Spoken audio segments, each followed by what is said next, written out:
Sejahtera semua, selamat datang ke channel Fels Lifestyle. Halo semua, salam sejahtera Malaysia. Salam sejahtera Malaysia. Halo semua, salam sejahtera Malaysia. Salam sejahtera Malaysia. Halo semua, salam sejahtera Malaysia. Ahli Parlimen PAS ataupun Ahli Parlimen Perikatan Nasional Rosol Wahid dilibatkan dengan satu pertanyaan netizen, pertanyaan ramai orang, akan menyokong Datuk Seri Anwar Ibrahim, kerajaan pimpinan Datuk Seri Anwar Ibrahim itu kerajaan perpaduan.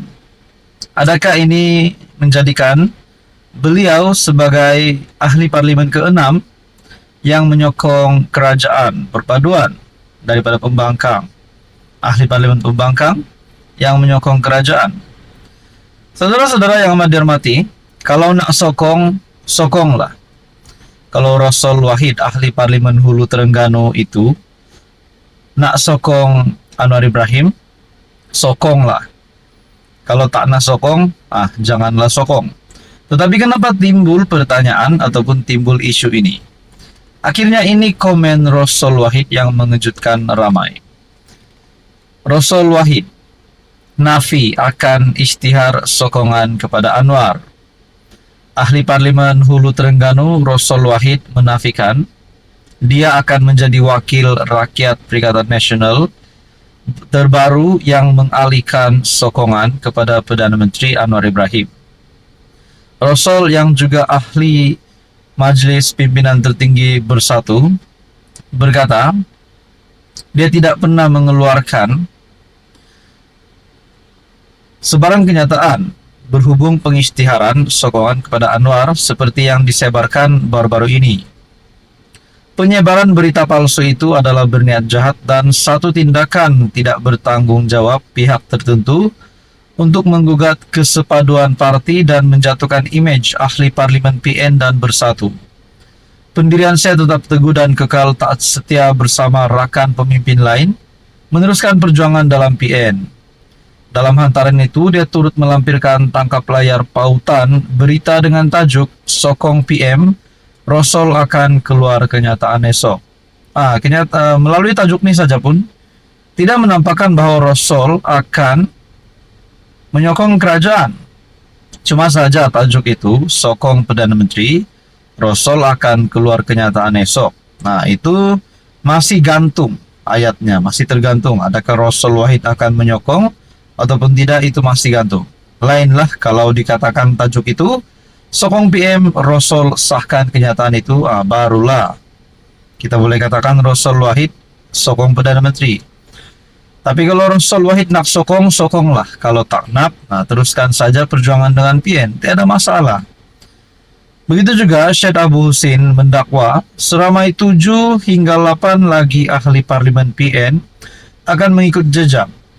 Bagaimanapun tidak mendedakan sama ada ahli parlimen yang akan berbuat demikian dari Bersatu atau PAS. Namun berkata ia akan dilakukan dalam masa terdekat. Wow, kemenangan baru lagi untuk Anwar Ibrahim kalau perkara ini akan disahkan. Di mana 7 hingga 8 lagi ahli parlimen PN, tak pasti daripada Bersatu ataupun PAS, yang kononnya akan menyatakan sokongan terhadap kerajaan pimpinan Datuk Seri Anwar Ibrahim dalam masa terdekat. Bagi saya, kalau perkara ini benar akan berlaku, pasti satu lagi kejutan buruk untuk Hadi Awang dan Muhyiddin Yassin. Apa komen Anda? Sekian saja, teruskan bersama di dalam channel ini untuk info yang seterusnya. Rombakan Kabinet Kerajaan Perpaduan, Kerajaan Madani yang dinantikan ramai. Setakat ini maklumat yang saya terima, tidak lebih daripada 6 menteri akan terlibat dengan rombakan ini. Adakah bermakna 6 menteri baharu bakal digantikan ataupun 6 menteri baharu bakal digugurkan ataupun 6 menteri baharu bakal dibawa masuk diserap di dalam kabinet baharu kerajaan perpaduan? Kita juga tahu bahwa pengumuman kabinet baharu juga melibatkan bekas menteri yang bakal beraksi semula sebagai Menteri Kabinet di dalam Kerajaan Perpaduan.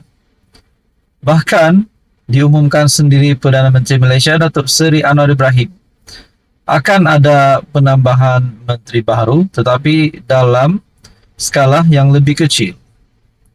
Saudara-saudara, kita tahu hari ini angkat sumpah ahli kabinet baru. Siapa yang kekal, siapa yang bertukar menjadi persoalan. Adakah mungkin 5 menteri yang terlibat dengan pembubaran ini melibatkan menteri-menteri yang seringkali menjadi kecaman orang? Selepas ada kabar angin bahawa akan ada rombakan kabinet, beberapa menteri digesahkan untuk meletakkan jawatan. Antaranya Menteri Ekonomi Rafizi Ramli, Menteri Pertanian Muhammad Sabu ataupun Mat Sabu. Ada juga kata Ahmad Zahid sebagai timbalan Perdana Menteri pun sepatutnya digugurkan. Tetapi semua itu cakap-cakap orang. Setakat ini belum ada maklumat bahawa 3 nama ini ataupun mungkin ada nama lain di dalam kabinet kerajaan yang bakal digugurkan. Setakat ini kita tahu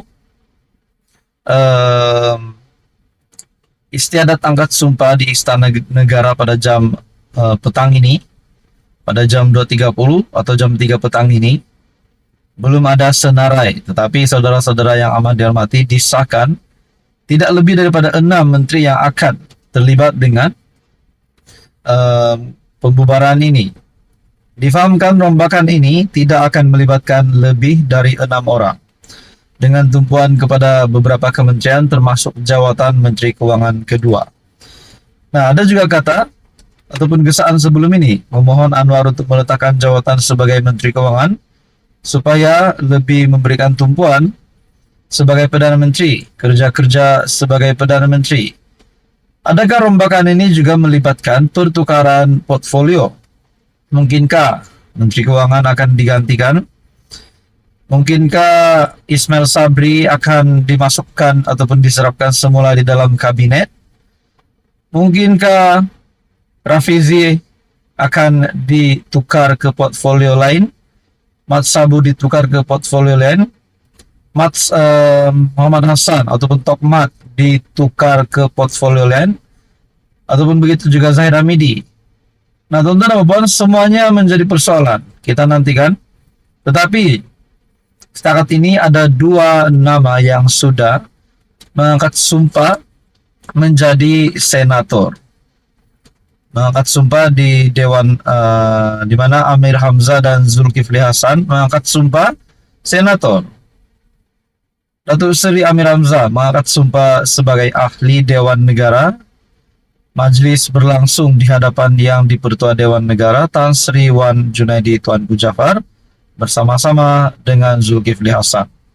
Nah, siapa nama menteri-menteri yang bakal dipecat ataupun mungkin bakal diganti? Saudara-saudara, apa komen Anda? Sekian saja, teruskan bersama di dalam channel ini untuk info yang seterusnya.